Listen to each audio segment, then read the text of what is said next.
7 choses qui fait le Saint-Esprit dans la vie d'une personne. Il est possible de rencontrer un président de la République et rester la même personne.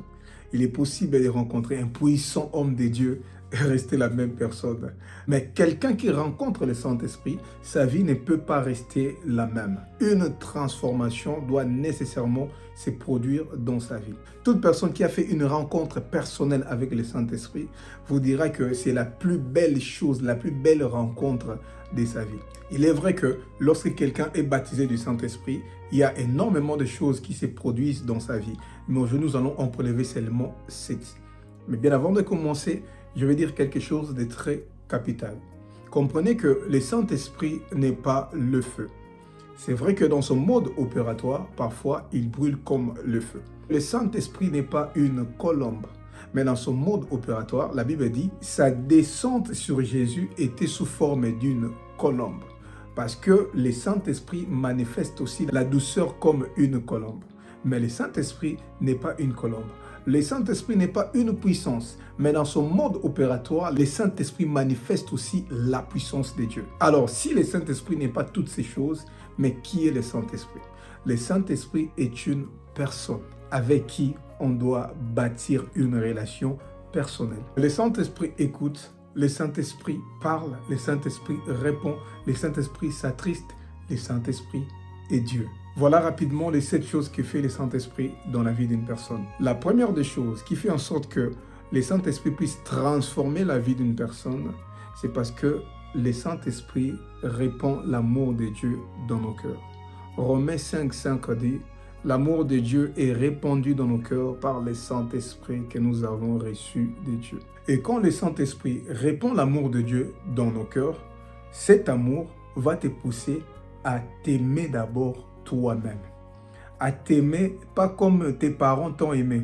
Parce qu'il y a des gens que les parents n'ont pas aimé. Il y a des gens qui n'ont jamais connu le vrai amour. Il y a des gens qui ont grandi dans un environnement toxique. Là où on ne l'aimait pas, là où on ne faisait que l'insulter, les critiquer. Mais quand cette personne reçoit le Saint-Esprit va commencer à les pousser à s'aimer soi-même. Pas comme les hommes l'aiment, pas comme ses parents l'ont aimé, pas comme ses amis l'ont aimé, mais comme Dieu l'a aimé. C'est la raison pour laquelle tu verras quelqu'un qui s'est culpabilisé par rapport à son passé. Lorsqu'il reçoit le Saint-Esprit, il comprend que Dieu l'a pardonné. Même si les hommes ne lui ont pas pardonné, même si les hommes l'ont accusé, même si les hommes continuent à les critiquer, mais il comprend qu'au-delà de tout ça, Dieu l'aime. Et tu verras cette personne qui n'avait plus la confiance en soi, commence à croire encore en elle, à croire encore à ses capacités, croire encore qu'elle est belle, croire encore que devant elle, il y a un avenir glorieux préparé par son Dieu. Et cet amour, non seulement ça va te pousser à t'aimer toi-même, mais à aimer aussi les autres comme Dieu les a aimés. Et c'est pourquoi tu verras quelqu'un qui avait du mal à pardonner, quelqu'un qui était rancunier, quelqu'un qui se disait « Moi, quand tu me fais du mal, je ne te pardonnerai pas jusqu'à la mort. » Mais tu verras cette personne commence à avoir la capacité à pardonner aussi aux autres. Cette personne commence à avoir la capacité à oublier même les gens qui lui ont fait du mal, à leur pardonner facilement. Pourquoi? Parce que l'amour de Dieu est répandu dans son cœur.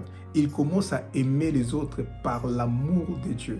Et tu verras cette personne qui critiquait à tout moment, qui critiquait tout le monde, qui ne voyait que le mauvais côté des autres, commence à comprendre aussi les autres, commence à se mettre aussi à leur place pour leur dire, bon, ce sont des hommes, ce sont des humains comme moi. Ils ont fait des erreurs comme moi aussi j'ai fait des erreurs autrefois. Cette personne devient très compréhensive alors qu'avant, ce n'était pas le cas. Et cet amour aussi va te pousser à t'attacher aux choses de Dieu. Tu verras quelqu'un qui n'aimait pas vraiment la prière, qui avait du mal à jeûner, qui avait du mal à lire la parole de Dieu, qui avait du mal à aller à l'église. Mais cette personne commence à beaucoup aimer la méditation de la parole de Dieu. Cette personne commence à beaucoup aimer la prière. Il commence à beaucoup aimer la prière, à beaucoup aimer les enseignements bibliques. Pourquoi? Parce qu'il y a un changement dans son cœur. Laisse que pendant que je parle, que le Saint-Esprit de Dieu répande son amour dans ton cœur au nom puissant de Jésus. La deuxième des choses, le Saint-Esprit fait de nous les temples de Dieu.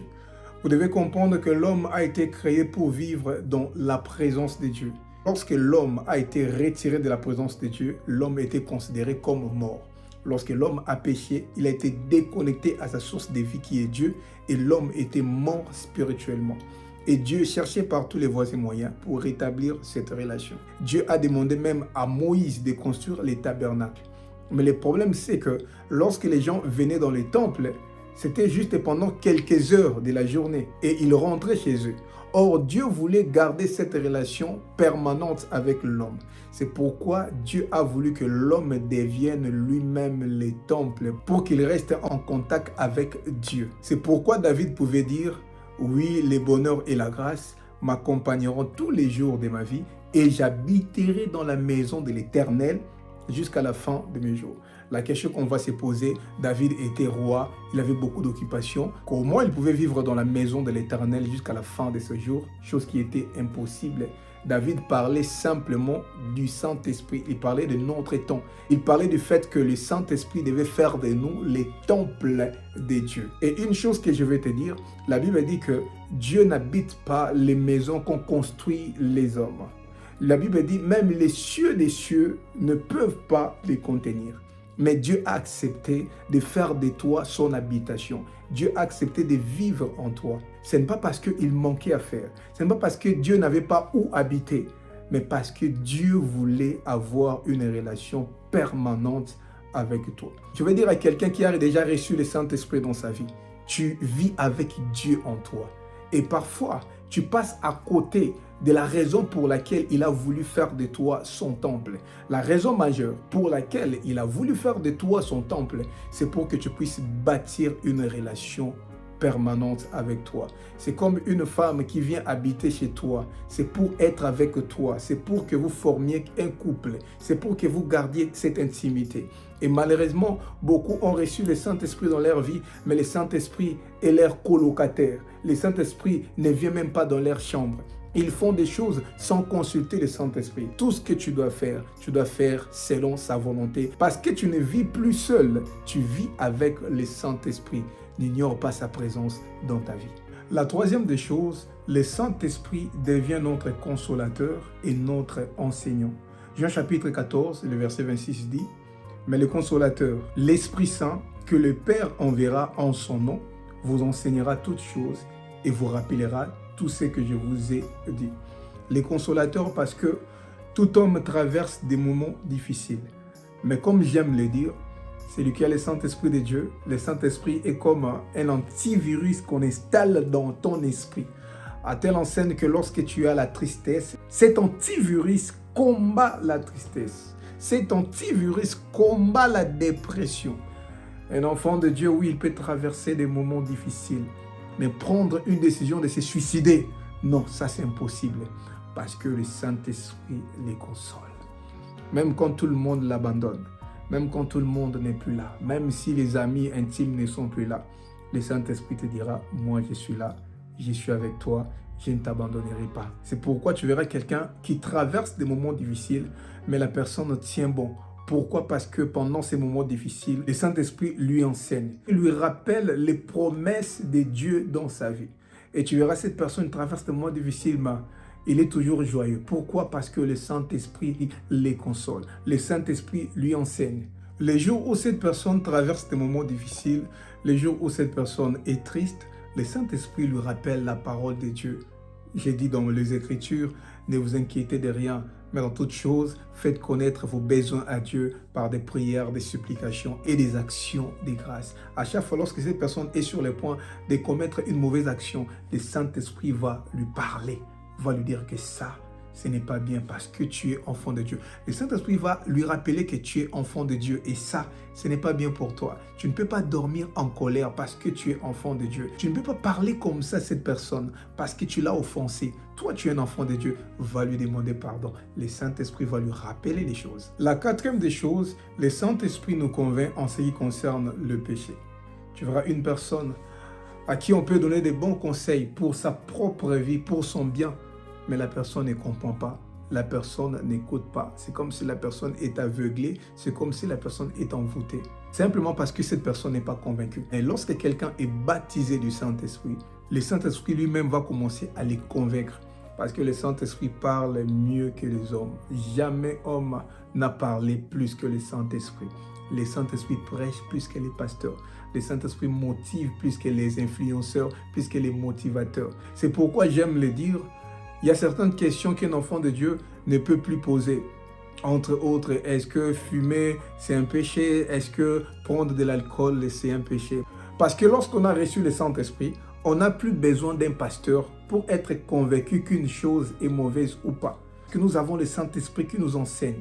À chaque fois lorsque tu fumes, à chaque fois lorsque tu prends de l'alcool, et tu sens que le Saint-Esprit ne te dit rien, le Saint-Esprit n'est pas attristé, c'est que c'est bien, fais-le comme tu le veux.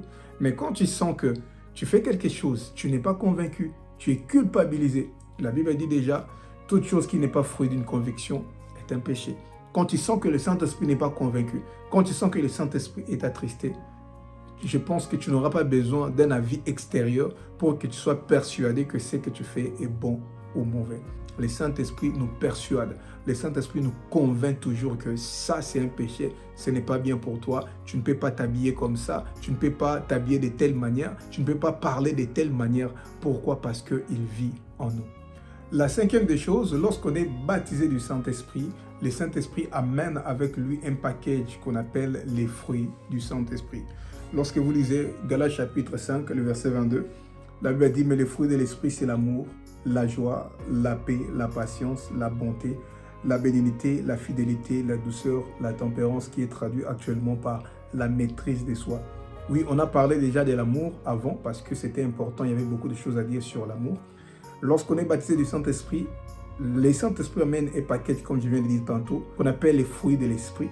Et dans ces fruits-là, il y a d'abord l'amour, dont on a parlé au début. Et à l'intérieur de l'amour, il y a la joie, il y a la paix, il y a la patience, la bonté, la maîtrise de soi et toutes ces choses. Et c'est ça qui amène aussi la transformation. Être enfant de Dieu, ce n'est pas seulement parler en langue. Être enfant de Dieu, ce n'est pas seulement prier beaucoup, aller à l'église, mais c'est de manifester les fruits de l'Esprit. C'est ce qui nous montre réellement que cette personne est un enfant de Dieu parce que les fruits de l'Esprit transforment notre caractère. Ça nous donne la nature de Dieu. Et les fruits de l'Esprit aussi sont très importants parce que c'est ça qui met une barrière entre les attaques de l'ennemi. Comprenez que notre combat avec le diable actuellement, comme j'aime le dire, le diable ne combat pas beaucoup les enfants de Dieu spirituellement. Parce que spirituellement, on est blindé, on a l'Esprit de Dieu. La Bible dit, celui qui est en nous est plus fort que celui qui est dans le monde. On a déjà le pouvoir de marcher sur les serpents, sur les scorpions, sur toute puissance de l'ennemi. Mais actuellement, d'après mon analyse personnelle, le diable combat beaucoup les enfants de Dieu émotionnellement. Parce que l'homme, ce sont aussi ses émotions. Car lorsque tes émotions sont heurtées, ça peut perturber même ta vie spirituelle. C'est pourquoi tu verras certaines personnes, lorsqu'elle est perturbée émotionnellement, elle ne va plus manger. Parfois, elle ne va plus même prier. C'est pourquoi le diable passe souvent par les émotions pour combattre les enfants de Dieu, afin que nous ouvrons nous-mêmes les portes. Quand quelqu'un est tellement énervé, il voulait même aller à la prière, il voulait même jeûner, il était même pendant la retraite. Cette personne est capable d'interrompre la retraite. Pourquoi? Parce que quelqu'un l'a énervé. Parce que sa femme l'a chamboulé émotionnellement qu'elle n'arrive plus à prier. Et c'est ça. Les diables passent souvent sur les plans émotionnels pour nous combattre. Les diables combattent beaucoup les côtés émotionnels. Tu verras quelqu'un qui se réveille, personne ne l'a touché, personne ne l'a insulté.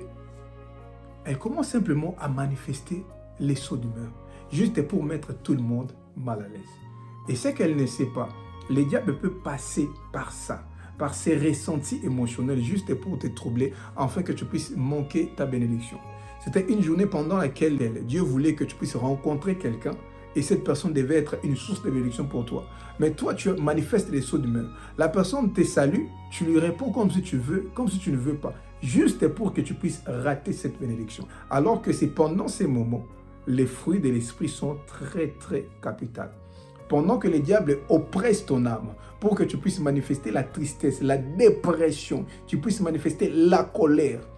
Mais quand tu as les fruits de l'esprit, tu auras la joie, même si on t'insulte. Même si quelqu'un te dit des choses pour te blesser, afin de te culpabiliser, afin de te perturber émotionnellement pour que tu n'arrives plus à prier. Mais comme tu as la maîtrise de soi, tu bloques cette attaque de l'ennemi.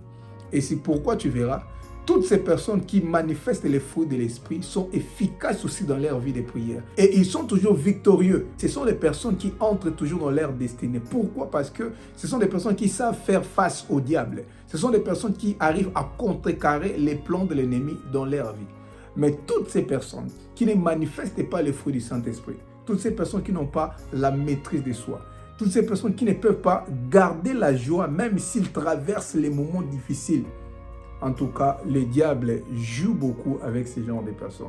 Il suffit seulement que quelqu'un puisse l'appeler pour lui donner une mauvaise nouvelle. Tu verras que la personne déprime. La personne n'arrive plus à prier. Même s'il devait aller à l'église le soir, il ne va même plus à l'église. Et le diable profite pour le faire entrer dans les sommets spirituels. C'est pourquoi j'ai prié pour toi. Que le Saint-Esprit de Dieu puisse te pousser à grandir spirituellement, afin de manifester les fruits de l'esprit. Laisse que le Christ se forme en toi. Laisse que toi aussi tu puisses entrer encore en profondeur dans ton intimité avec Dieu, afin que le caractère de Dieu, la nature de Dieu se manifeste en toi par les fruits de l'esprit. La sixième des choses, le Saint-Esprit révèle. J'aime ce que la Bible dit dans 1 Corinthiens chapitre 2, le verset 10. Dieu nous les a révélés par l'Esprit, car l'Esprit sonde tout, même la profondeur de Dieu. Lorsqu'on reçoit le Saint-Esprit dans sa vie, le Saint-Esprit va commencer à te révéler. Dieu nous parle à nous tous. Dieu parle à toute sa création. Mais ce n'est pas tout le monde qui est à mesure de comprendre vraiment la volonté de Dieu dans sa vie. Il y a des gens qui ont commencé à avoir des visions depuis leur enfance. Comme moi, par exemple.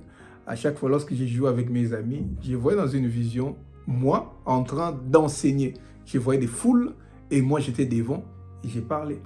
Et comme j'étais enfant, je me disais que je serais professeur d'université. Alors qu'aujourd'hui je suis enseignant, mais de la parole de Dieu. C'est lorsque j'ai été baptisé du Saint-Esprit que Dieu a commencé à me parler sur ma destinée, que j'ai compris les visions que je voyais même pendant que j'étais enfant. Le Saint-Esprit révèle, le Saint-Esprit nous parle. Il y a des gens qui, depuis l'enfance, avaient de fortes convictions pour faire certaines choses. Parfois, ils ne comprenaient pas pourquoi. Mais c'est quand ils ont grandi, quand ils ont reçu le Saint-Esprit, qu'ils ont compris que c'était leur destinée. Dieu leur parlait déjà depuis. Les dons, ce n'est pas dans la réception du message, mais dans la délivrance du message. Tout le monde peut recevoir le message de Dieu. On voit dans la Bible, par exemple, Pharaon a eu des songes, comme tout humain. Mais c'est Joseph qui avait l'Esprit de Dieu qui a été révélé par rapport aux songes que Pharaon avait eu. Tout le monde peut avoir des songes. Dieu peut parler à tout le monde. Les hommes même peuvent dire non, j'ai eu le sixième sens. Alors que non, Dieu avait parlé, mais simplement comme la personne n'avait pas l'esprit pour pouvoir interpréter les messages de Dieu. C'est pourquoi tu as besoin du Saint-Esprit. Tu as besoin de l'intimité avec le Saint-Esprit. On a vu des gens qui n'avaient pas la confiance en soi, comme j'ai dit au début. On a vu des gens qui croyaient comme si leur avenir était flou. C'est comme s'ils ne servaient à rien. C'est comme s'ils étaient bons à rien. C'était des défaitistes. Mais lorsque ces personnes ont reçu le Saint-Esprit, elles ont compris leur destinée. Tout le monde a besoin de la révélation de Dieu. Par rapport à ta famille. Il y a des choses qui se passent que toi, tu ne comprends même pas. Et c'est quand tu reçois le Saint-Esprit, c'est quand tu commences à entrer en profondeur dans ta relation avec le Saint-Esprit, que le Saint-Esprit va commencer à te parler même concernant tes parents, concernant tes frères, concernant ta famille, concernant tes amis. Et il y a beaucoup de gens qui sont morts simplement parce qu'ils n'avaient pas la révélation pour comprendre que les personnes qui les accompagnent ne sont pas des bonnes personnes. L'ami à qui il fait confiance n'est pas quelqu'un à qui il devait faire confiance. Tout le monde a besoin de la révélation de Dieu. La Bible dit un peuple sans révélation est un peuple sans frein. La rencontre avec le Saint-Esprit amène toujours la transformation.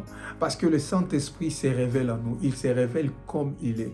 Dieu nous donne la connaissance de qui il est. C'est en demeurant dans sa présence qu'on arrive à découvrir qui est Dieu exactement. Qui est Dieu pour nous. On commence à comprendre Dieu à notre manière. C'est la raison pour laquelle tu verras dans la Bible, tous les patriarches, chacun d'eux a donné un nom à Dieu par rapport à sa propre expérience. Parce que la manière dont Dieu s'est révélé à Moïse, ce n'est pas de la même manière que Dieu s'est révélé à Abraham. Et c'est pourquoi je vais t'inviter aussi à chercher ton propre Dieu, à chercher Dieu en profondeur, que tu puisses avoir ta propre expérience avec Dieu, pour que tu puisses donner à Dieu ton propre nom par rapport à ta propre expérience. La septième des choses pour finir aujourd'hui, je pense que je ferai encore même la deuxième partie parce qu'il y a tellement de choses à dire sur le Saint-Esprit. La septième des choses, le Saint-Esprit nous donne l'onction. Vous devez comprendre que lorsqu'on reçoit le Saint-Esprit habite en nous. Et quand le Saint-Esprit est en nous, il nous donne les fruits de l'Esprit qui transforment notre caractère, qui nous donnent la nature de Dieu. Mais au-delà de ça, lorsqu'on grandit dans sa relation avec Dieu, Dieu nous donne aussi son onction. Et son onction, Dieu nous donne pour accomplir une mission spécifique.